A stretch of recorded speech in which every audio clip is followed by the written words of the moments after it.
Kami ingin kita punya ikon yang dunia tahu. Kenapa pengen di Monas? Supaya wajah Monas itu, gambar Monas itu nanti menjadi ikon.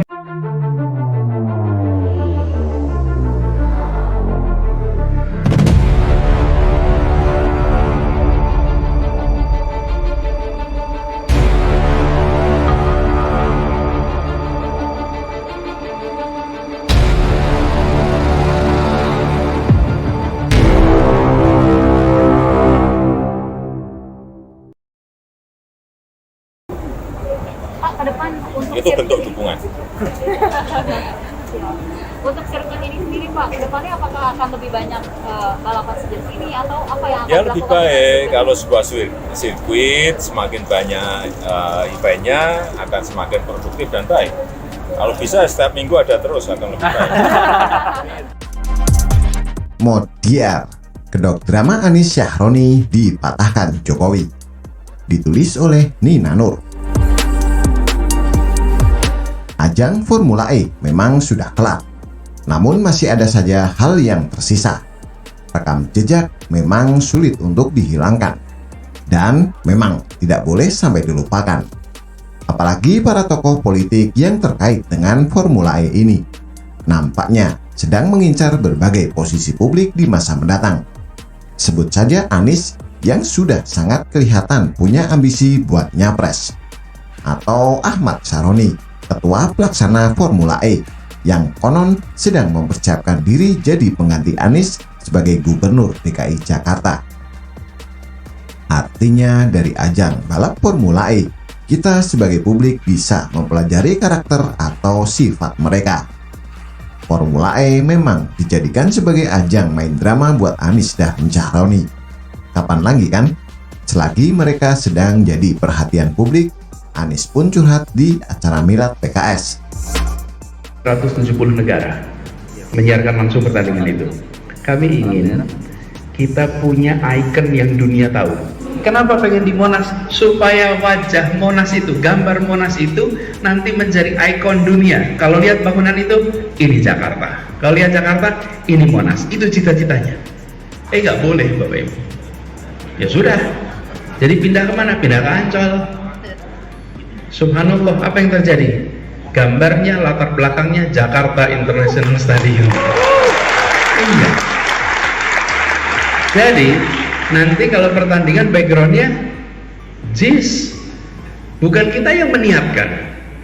Digusur, akhirnya kita di sini. Dan ketika di sini akhirnya nanti yang menjadi ikon Indonesia Jakarta adalah JIS. Alhamdulillah. Padahal dulunya rencananya adalah Monas.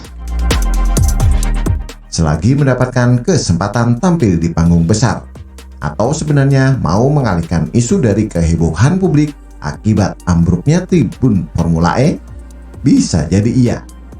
Isi curhatan Anies sih terdengar lebay.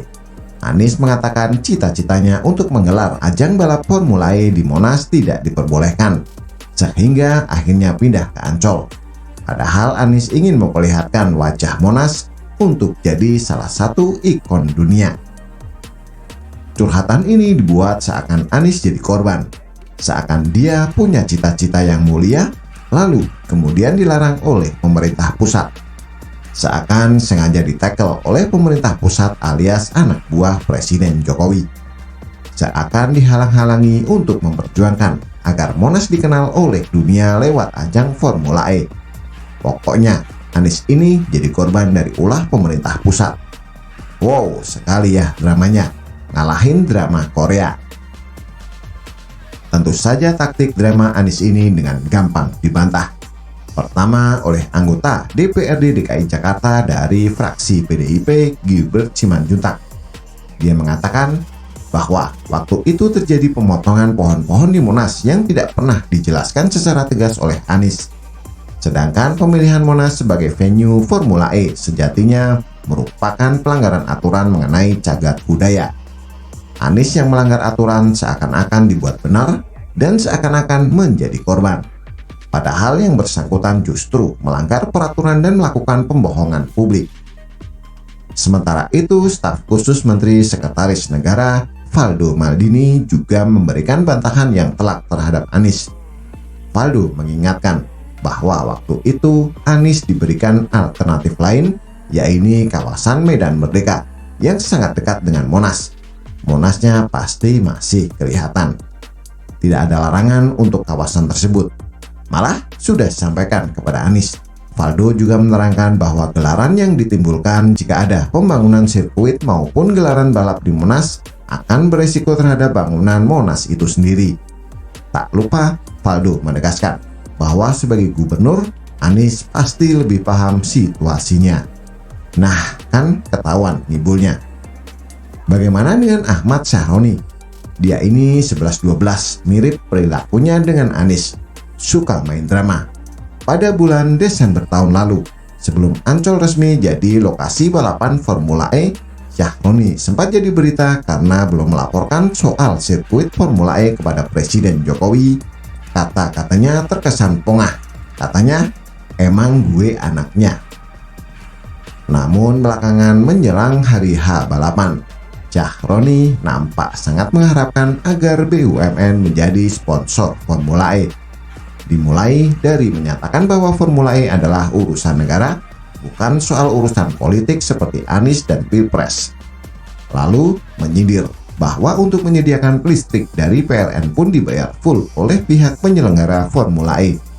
Mempertanyakan posisi kementerian yang dipimpin oleh Erick Thohir, kan BUMN bagian dari Republik Indonesia, katanya. Syahroni juga menyatakan bahwa pihaknya tidak ngotot minta disponsori BUMN, melainkan ngotot untuk jadi bagian Indonesia. Karena acara Formula E ini untuk Indonesia. Sungguh hebat permainan kata-katanya. Mirip sekali dengan permainan kata Anies, kan? Namun, lagi-lagi, permainan drama ini dengan mudah dibantah oleh pihak Kementerian BUMN. Staf khusus Menteri BUMN Arya Sinulinga menyampaikan bahwa proposal sponsor Formula E baru masuk sekitar sebulan sebelum hari H acaranya. Padahal biasanya pengajuan sponsor ke BUMN itu setidaknya dilakukan 3 bulan, bahkan 1 tahun sebelum acara. Agar ada waktu yang cukup untuk melakukan kajian sebelum mengambil keputusan. Bicara tentang kajian, perlu diingat kembali bahwa kajian atau studi kelayakan Formula E pernah diminta untuk direvisi oleh BPK karena tidak memasukkan biaya komitmen fee sebagai modal dalam perhitungan keuntungan. Hingga September 2021, revisi itu juga tak diserahkan oleh Pemprov DKI Jakarta ke DPRD. Yang ada pada bulan Maret tahun ini adalah revisi target jumlah penonton dari 90.000 turun drastis menjadi 10.000 saja. Terus keuntungan ajang balap Formula E ini dari mana? Entahlah. Semua memang ajaib. Ratusan miliar uang rakyat dipakai, sementara keuntungan dari penjualan tiket itu pastinya jauh dari angka ratusan miliar. Terus untungnya di mana? Hanya penyelenggara dan Pemprov DKI yang tahu. Namun, mereka hingga saat ini tidak mau menjelaskan dengan terbuka di depan para wakil rakyat di DPRD DKI Jakarta, kan? Kembali ke drama Anies dan Syahroni. Tuduhan-tuduhan dramatis yang mereka alamatkan ke pemerintah pusat memang sudah dibantah oleh para staf kementerian. Namun, balasan paling telak tentu saja datang dari Presiden Jokowi.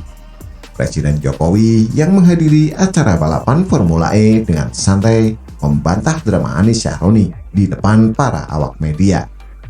Dan di depan hidung Anies dan Syahroni, Presiden Jokowi membantah tuduhan bahwa pemerintah pusat tidak membantu menyukseskan ajang Formula E. Apakah dengan kehadiran Bapak ini menunjukkan? Saya kira mulai dari pembangunan sirkuitnya, saya juga turun untuk melihat kesiapan, kemudian juga semua yang berkaitan dengan barang-barang masuk, ya juga di Kementerian Keuangan, kemudian Menparekraf juga, saya kira izin-izin semuanya dikeluarkan. Pak, ke depan untuk Itu bentuk dukungan.